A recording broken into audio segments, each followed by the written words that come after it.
So we hear people ask all the time, how do I fix my client's posture? Or we're doing postural exercises and we're going to correct this posture. And I can't help but feel like there's either some false empowerment going on there due to some pseudo-education in our industry, or kind of a God complex thing. Or maybe benefit of the doubt, it's just that people don't really know what they're looking at. So take a look at this. Here's a lady from Brazil, and you could look at her and you could start your analysis and you could say, oh, shoulders this way, pelvis this way. You start to look at all that kind of stuff. But then just out of curiosity, as you're devising your big exercise plan for fixing her posture, I was just curious how you were going to fix this. Because this is her x-ray. She is a pain-free lady. She has no complaints, but she did fall off a horse, and when she went in to make sure she had no fractures or repercussions from that traumatic potential injury, this is what they found. And you're not going to correct this. And this is not due to weakness. In fact, most postural things you see are not due to weakness. They're not due necessarily to tight things in the front and weak things in the back, and the silly names like upper cross and lower cross that people have made up about that. If someone can do this, this is not as tight as you thought, and this is not as weak as you thought.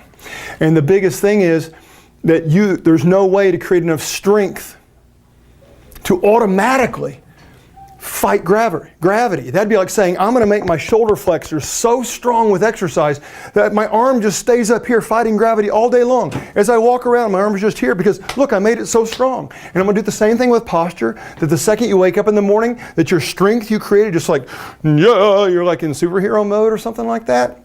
Come on, guys, posture is a choice. And yes, there can be structural things that get in the way without a doubt. And yes, if someone's absolutely weak, then they're going to have to fight a lot, including gravity and their structure and orchestrated tightness protections and all kinds of things that are supposed to be inside of there. But we have got to chill out and think we're going to make everybody look the same, or we're going to match this external thing. Here's more things just to drive this home. Some people would go, oh yes, but that's an extreme case, that's rare. Well, except that, oh, by the way, there's the comparison. No way does this external view represent the internal situation and what's going on there. But look at this lady. As soon as I showed this in class one time, the guy raised his hand and said, I've got a lady like that. And if you look at her, she's actually chosen clothing quite well, because she's got great vertical stripes and perfect fitting clothes to hide everything, including her adipose tissue. People look over here and go, this lady in this x-ray has a little more adipose tissue on her, and I'm going, that's the same lady. We're just really bad at seeing not just seeing what's beneath the skin, we can't even see what's beneath clothes. That's how terrible we are in this industry at analysis. We can't even see what's beneath clothes. That is the same lady. You're not fixing this. You're not going to do it. Respect it is the best thing you can do. What are other situations we find inside the body? Well, there are countless, guys. Take a look at these two different upper femurs. The lengths of the necks are different. The thickness is different. The half of a sphere versus 2/3 of a sphere would totally change the available abduction that each of these two individuals would have. And it's entirely possible that they are different on each side. Just because someone is this way on the left side doesn't mean they're that way on the right side. How common is that? Pretty common. If you've seen enough cadavers, you started to recognize this thing. Here are totally different angles.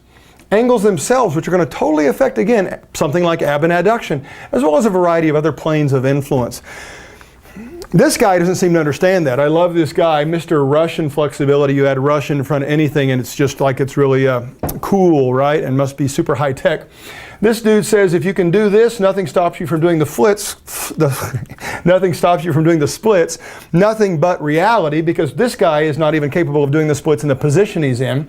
He thinks that this leg's straight out parallel to the ground. All he has to do is take this leg straight out parallel to the ground, but he's actually at about a 50 to 60 degree angle right here of abduction. He's not at 180 degrees like he thinks he is. So again, clothes versus internal reality, leg relative to the world versus hip relationships. Those are the realities. Take a look at this.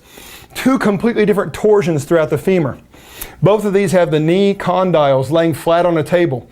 But you can see the torsion throughout the femur from proximal to distal, and the different angles and how this would affect someone's apparent internal and external rotation. And you would say, oh, but those are just two extremes. Those are kind of rare. Actually, guys, here's 6 different ones in between. That was the one on the left. This was the one on the right. And there are progressively across the screen the same thing in 5 different cadavers. Varying degrees. Each one would affect things. But that's not the only thing that would affect this. Not just the top of the femur. What about the other side? These two people in their innominate bones, look at the direction the acetabulum are facing. This one's facing more down and forward. This one's facing more lateral. These people are going to have totally different abduction capabilities, totally different rotational capabilities potentially, and we don't even know if this is symmetrical. Does this scare you? It shouldn't. It's just that you only get to work with what the person brings to you. It's about what they have. It's not about you fixing things that you're really unaware of. Take a look at this picture. Now this picture is a little disturbing to me. There's a little parallax error problem, meaning your angle of sight as they took these pictures with the same camera from the same place, it's slightly askew, and I'm very well aware of that. But I also want you to recognize again, the direction that the acetabulum are facing and how that would change these two individuals' opportunity for hip motion. And even the amount of in-flare and out-flare here that could be structurally influenced. So if you're sitting there taking one of these highfalutin alignment courses and you're looking at, oh, you've got this and you've got that in the SI and your pubis and your, yeah, how much of it's structure? How much of it's structure? How much of it is exactly the way you're supposed to be? And your body has spent your entire life orchestrating your motor recruitment solutions around this internal reality. One of the biggest mistakes you can make is forcing symmetry. Humans are not symmetrical. In varying degrees, we are asymmetrical, and our bodies spend every day of our developmental years and thereafter creating motor recruitment solutions around that. Your body knows more about what's going on inside of you than we do in the fitness industry, trying to make perfect external lines without knowing anything about the inside. Here, take a look at this one. 2 different tibia bones. The reference point is approximately up by the knee. So those knees are aligned with each other. To allow us to see the torsion that's created in different directions here, this is the lateral side of each. This person's foot would actually be pointing inward relative to their knee. This person's foot would be pointed outward relative to their knee. And it would have nothing to do with their knee. And I see all the time people saying, well, we got to fix knee alignment by looking at the foot. Monster mistake, folks. Whoever told you that, you need to get your money back. Because right here, this person's knee is perfectly aligned, because the knee is about the bones that create the knee. It's about the condyles, it's about the tibial plateau, it's about the alignment of the patella, as the patellofemoral joint relates to it. This foot pointing off could have a variety of reasons. In fact, this is a great example of a torsion throughout the structure, the tibia itself. This person's knee is perfectly aligned. Don't confuse directions the foot is pointing with what's going on in the knee. It's a monstrous mistake made in the rehab world, made by physicians, and made all throughout the exercise professional world. Let's go to the upper extremity. Take a look at these guys. 2 different scapula, 2 different folks. But look how the acromion comes back, or the spine of the scapula is more posterior, with the acromion being a little more posterior on this guy. This guy has his spine much more superior and the acromion coming over the top. This guy has very different influences in abduction of the glenohumeral joint than this guy does. However, this guy has very different posterior influences for stability, as you'll recognize that the plane of his glenoid is entirely different than this guy's plane of the glenoid. So this guy is more open to things like posterior dislocations. So I'm not saying he's going to have one. I'm just saying these 2 structures, 2 very different shoulders, 2 very different sets of expectations from these individual clients. Another set of scapula. Giant long acromion coming out with major influences on this glenohumeral joint and the little space in between there, which is a great opportunity for impingement of things like the tendon for the supraspinatus, the long head of the bicep, and friends. And over here, we've got a really short acromion, lots of space, opportunity for impingement dramatically reduced. These people should do the same thing. They should do the same exercises. They should have the same range of motion. It's a fantasy world we're living in, folks, if we keep thinking that way. And we're doing our clients a disservice by not understanding that what they bring to us is what we need to respect. Stop trying to correct things you don't understand. So look, here's a couple different scapula as well. And we see, again, very different acromion and very different influences in that potential joint space, as well as different surface areas, which provide very different opportunities for compressive forces to be dispersed across a big surface area or not. So many things inside that influence what we do. Take a look at these 2 bones, these 2 upper arm bones, humerus bones. The reference point is the axis through the elbow on each. And what you've got here is a torsion that's created throughout. And you'll notice that this guy's bicipital groove is off at about a 45-ish to 50-ish degree angle. This guy's bicipital groove is almost vertical in comparison to his elbow. These 2 guys will display very different results on an internal and external rotation examination. They are likely to have very different influences, even in terms of their ability to participate in various activities, including things like pitching. So one of these guys might be predisposed to be structurally more tolerant of pitching than the other. And so it's not all about training. It's not all about your sports performance activities. They walk in with these things, folks. What can go wrong in shoulders besides just these are normal structural differences, normal variances. And then there are some that developed over time.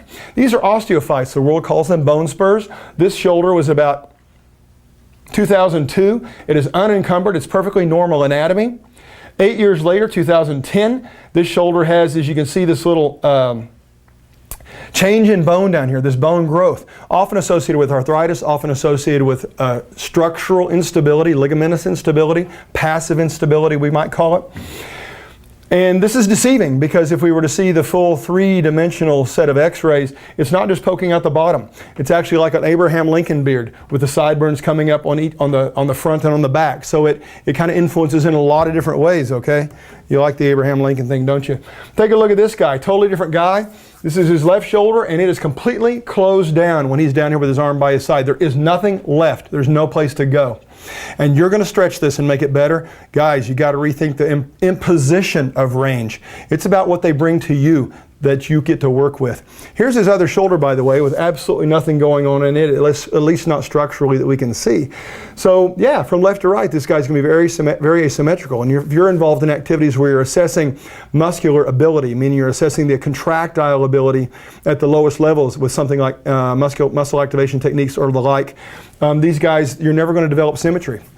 It's about integrity. How much integrity can you create there? And it's not going to be symmetrical exercise.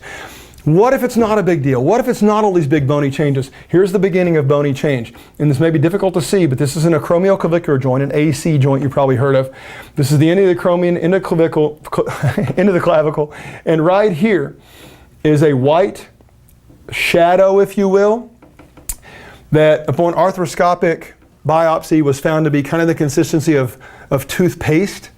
It wasn't solid yet. In essence, it was calcium preparing over time through the influence of force to become bone.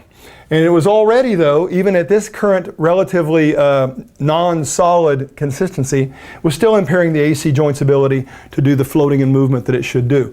So you don't even have to have things going on that show up dramatically on x-ray. People are hidden with little time bombs throughout their whole body based on the things they've done to themselves and DNA. So here's your client. He walks in, and these are his knees, and this is his 350 pounds. And yes, if you're prone to malpractice, like the trainers on The Biggest Loser, you're probably going to have this guy start with plyometrics and other calorie-burning things, especially ones that are good for television, that NBC likes for ratings. But if we were doing the proper things for this guy, his workout would be pretty darn boring, because our number one job would be creating intra-joint integrity and having him do things that are good for him based upon his structure, his variances, and the things he brings to the table, the things he has and doesn't have in terms of the ability to generate contraction and the ability to control. And as soon as we start bouncing around, as soon as we start worrying about heart rate first and calories first, we start creating force-based problems on people that are ill-prepared for such. Definition of malpractice.